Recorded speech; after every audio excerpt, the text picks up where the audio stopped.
Esselamu Aleyküm ve Rahmetullah ve Berekatuhu. Sizi Belçikadan, Gent şəhərindən salamlayıram. Sizə maraqlı bir dənə video paylaşacağım. Diqqətlə qulaq asın. Gözəl şərhlər yazın və dostlarınızla paylaşın. Buradan keçsin. Salam aleyküm. Bax, bu küçəyə görürsünüz, burada belə çox adam yoxdur. Bax, burada biraz qabağa gelin belə göstərəcəm. Saçdan içərini belə azmaz çəkim. Sokam düşdü, sokam ağırdı. Azmaz çəkim. Bax, görürsünüz, burada belə bir restoran var, Hindistan restoranı. Yaxınlaşdırın, bax, yaxından baxın. Görünür. Bu küçə elə də işlək küçə deyildi. Yəni burada elə çox adam olmur, görürsünüz. Ancaq biraz aşağıdan çəkəcəm. Bax. Gördünüz də, restoran boş yer yoxdur. Balaca restorandır, ancaq boş yer yoxdur. Burada yəni Hindistanlılar bu ərazidə demək olar ki, yaşamırlardı. Müştərilərin hamısı içəridə Belçikalılardır. Belçikalıların da qəşəng pulu var.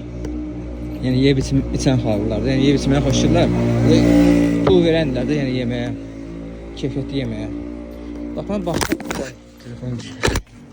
Bax, mən baxıram, Azərbaycanda restoran işində canavarlar var da. Yəni baxırsan Instagram, TikTok, nə bilim nə, ora, bura. Hər tərəfli işləyirlər. Ancaq çox vaxt ziyanla qutarırlar da. Sonra görsən ki, 1-2 ildən sonra ziyanla bağlıdır. Yəni biraz kənara çıxın.